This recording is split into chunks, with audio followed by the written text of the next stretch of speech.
Hello നമസ്കാരം. നമ്മുടെ രേണുസുതിക്കെതിരായിട്ട് ഇപ്പൊ മറ്റൊരു ആരോപണം കൂടി ഉയർന്നു വരുന്നുണ്ട് കേട്ടോ. അതായത് കുറച്ച് നാൾ മുൻപും ഈ ഒരു കാര്യം ചർച്ചയായിരുന്നു. എന്നാലേ രേണുവിനെ സപ്പോർട്ട് ചെയ്യുന്ന ആൾക്കാരൊക്കെ അത് സംസാരിച്ചവരെ കൊന്നു കൊലവിളിക്കുന്ന കാഴ്ച നമ്മൾ സോഷ്യൽ മീഡിയയിൽ കണ്ടതാണ്.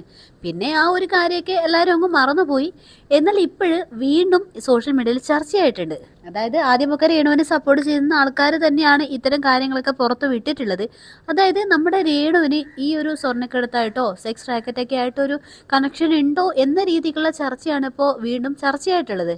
അതായത് രേണു ഒരുപാട് ഇന്റർനാഷണൽ ട്രിപ്പൊക്കെ പോയിരുന്നല്ലോ. അതായത് നമ്മുടെ ദുബായിലേക്കൊക്കെ നമ്മുടെ ഈ ബെൻസൻ എന്ന് പറയുന്ന ഒരു വ്യക്തിയുമായിട്ടുള്ള സൗഹൃദവും അതൊക്കെയാണ് ഇപ്പോൾ ചർച്ചയാവുന്നത്.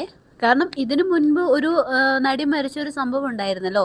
അപ്പോൾ ആ ഒരു വിഷയമൊക്കെ ആയിട്ട് സ്വർണ്ണക്കടത്തിന്റെ പേരിലും അതേപോലെ സെക്സ് റാക്കറ്റിന്റെ ഒക്കെ പേരിലാണ് അതൊക്കെ ഉണ്ടായത്. അപ്പോൾ അതിലൊരു പ്രധാന കണ്ണിയായിരുന്നു ഈ ബെൻസൻ. അപ്പോൾ അദ്ദേഹവുമായിട്ട് ഈ രേണു നല്ല സൗഹൃദത്തിലാണ്. അത് തെളിയിക്കുന്ന ഒരു വീഡിയോ തന്നെ രേണുവിന്റെ പേജിലേക്ക് ഉണ്ടായിരുന്നത്. അദ്ദേഹത്തിൻ്റെ ഒപ്പം നിന്ന് പാട്ട് പാടുന്ന ഒരു വീഡിയോ ഉണ്ടായിരുന്നു. അതൊക്കെ വെച്ചിട്ടാണ് ഇപ്പോൾ വീണ്ടും സോഷ്യൽ മീഡിയയിൽ ഈ ഒരു ചർച്ച സജീവമായിട്ടുള്ളത്. അതായത് രേണുവിനും ഇത്തരം കാര്യങ്ങളൊക്കെ ആയിട്ട് ബന്ധമുണ്ടോ എന്ന രീതിയിലാണ് ഇപ്പോൾ ചർച്ച നടക്കുന്നത്. എന്നാൽ ഇതിന് നിയമപരമായിട്ടുള്ള തെളിവുകളോ കാര്യങ്ങളോ ഒന്നും കിട്ടിയിട്ടില്ല. ഇത് വെറും ചർച്ചയായിട്ട് മാത്രമാണ് ഇപ്പോൾ കൊണ്ടുപോയിട്ടുള്ളത്. കാരണം പല സാഹചര്യ തെളിവുകളും വെച്ചിട്ടാണ് ആൾക്കാർ ഇതേപ്പറ്റി സംസാരിക്കുന്നത്. ഇതിൽ എത്രമാത്രം സത്യമുണ്ട് എന്നൊന്നും അറിയത്തില്ല. കാരണം സാഹചര്യ തെളിവുകളുടെ അടിസ്ഥാനത്തിൽ മാത്രമാണ് രേണു ഈ സ്വർണ്ണക്കടത്തൊക്കെ ആയിട്ടോ അല്ലെ സെക്സ് റാക്കറ്റൊക്കെ ആയിട്ട് ബന്ധമുണ്ടോ എന്ന രീതിയിൽ ഒരു വിഷയം വന്നിട്ടുള്ളത്.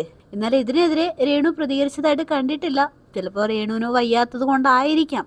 കാരണം ക്യാൻസർ ബാധിച്ച ഒരു പേഷ്യൻ്റ് എന്ന് പറയുമ്പോൾ അത്രമാത്രം ശാരീരിക അസ്വസ്ഥതകളോട് കിടക്കുന്ന വ്യക്തിയാണല്ലോ. അതുകൊണ്ടാണോ പ്രതികരിക്കാത്തത് എന്നറിയത്തില്ല. പക്ഷേ കഴിഞ്ഞ ദിവസം കിച്ചുവിന്റെ കാര്യത്തിലുള്ള ഒരു പ്രതികരണ ശേഷി വളരെയധികം കൂടിപ്പോയതിന്റെ ചർച്ചയാണ് ഇപ്പൊ സോഷ്യൽ മീഡിയയിൽ സജീവമായി നടന്നിട്ടുള്ളത്. എന്നാലും വൈകാതെ തന്നെ രേണു ഇതിനെപ്പറ്റി എന്തായിരിക്കും സംസാരിക്കുന്നത് നമുക്ക് കാണാം കേട്ടോ.